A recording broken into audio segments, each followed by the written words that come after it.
when the Mayor John Bowler emerged, he was surrounded by very angry people who don't believe that he, as the local government official, is doing enough for them. Tempers flared again when one man fell ill and protesters thought police were trying to move him on. And a bizarre incident when 3 children were invited inside the town hall without their mother. Relatives became distressed. So you can see how close to the surface tensions are in this town. There's a lot of goodwill to fix the problems, but it's going to take a long time. Paula? Thanks, Jeff.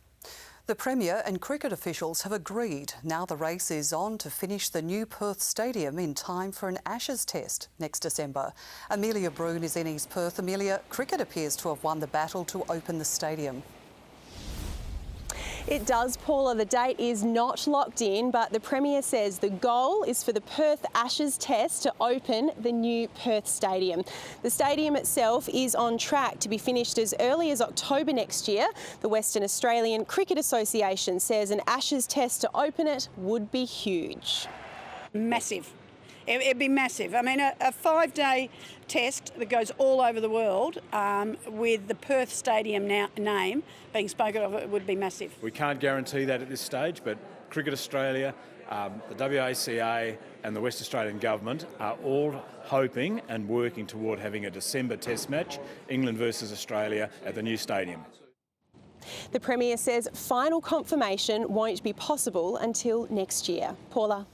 Thanks, Millie. Police are questioning a man over a stabbing in Ellenbrook that left the victim with serious injuries. The victim was stabbed in the stomach, chest and neck and punched repeatedly after 2 men jumped the fence of his home yesterday.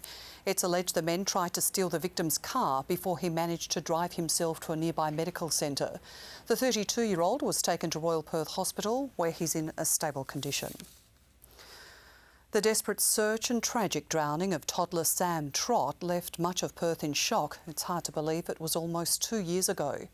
But today, a nature play area in Landsdale was opened in his honour, fulfilling his parents' wish to make the park a special place for other families.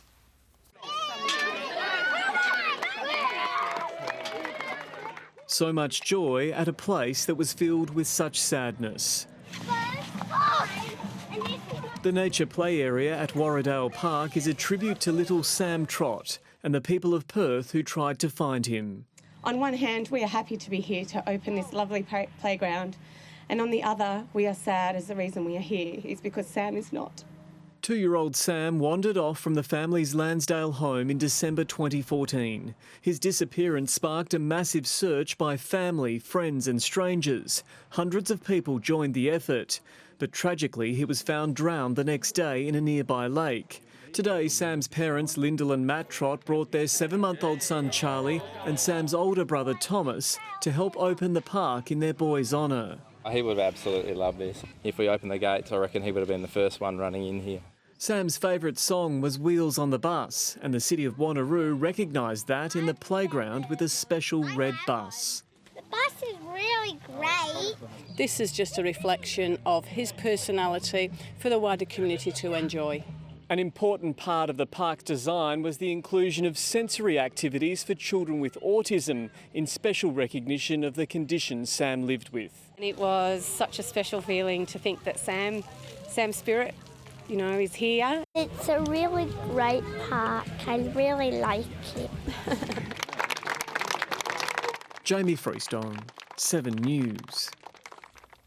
Beyoncé has added star power to Hillary Clinton's campaign on the final weekend of the US presidential election. The music superstar gave a powerful speech urging young Americans to vote, as the polls show the race remains too close to call. Okay, ladies, now let's get information. She sings that girls run the world, and Beyoncé wants Hillary to run the US. I want my daughter to grow up seeing a woman lead our country. Sharing a stage with America's musical First Family, a priceless last-minute bid for the young black vote. I gotta say, didn't you love the pantsuits? In North Carolina, President Obama struggled with his crowd as they turned on a Trump supporter. Hey, listen up. Hey, I told you to be focused. Hold up. Hold up. He's not doing nothing. You don't have to worry about him. But Clinton is nervous, now defending once safe territory in Michigan. We would have a president who has only ever been in it for himself.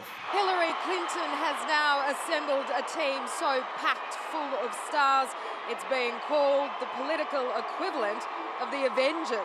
In Cleveland, Ohio, Angela Cox, 7 News.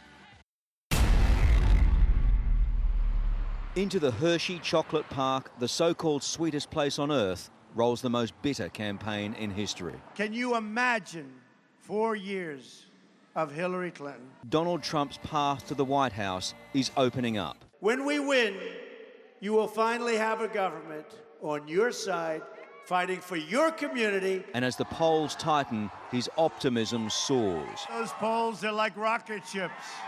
His frenzied supporters prepared to give an arm, a leg. Hold that up with pride. We love you, man. We love you. That is beautiful. Thank you. Support from above too, apparently. One church warns parishioners will go to hell if they vote for Hillary. This long and toxic campaign, though, has not been well received by most Americans. 8 in 10 surveyed said they're not excited by it, they're repulsed by it. But in this neck-and-neck race, there are as many against Trump as for him. Like Gene Still.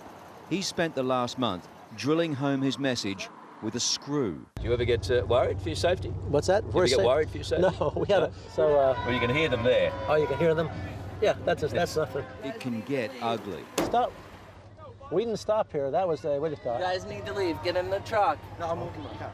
We can't be on this. No. Okay. You can't, what about the First Amendment, free speech? We can't. You guys need to leave. Trump will spend the final 3 days blitzing the battleground states. His supporters out in force, determined to put their man into the White House. In Pennsylvania, Chris Reason, 7 News. And we'll have live coverage on 7 of the US presidential election as it happens on Wednesday, beginning from 9 a.m. after sunrise. A former home daycare worker has been fined $6,500 over the drowning death of a 2-year-old Perth boy. Lachlan Mitchell was pulled from the Carramar swimming pool in November last year. He'd been left unattended in the backyard. Yesterday, Carla Zabler pleaded guilty to failing to adequately supervise him.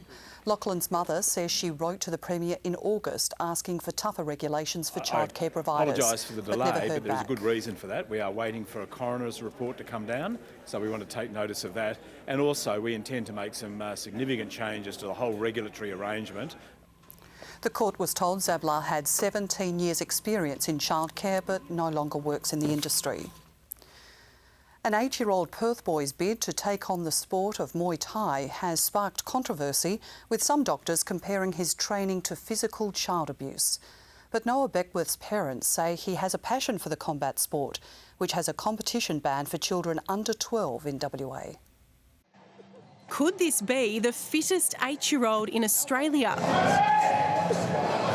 Noah Beckwith loves Muay Thai. He trains 3 hours a day, 5 days a week. I'm used to getting hit, so one day I was like, I want to keep on doing this, and my dad said, yeah, okay.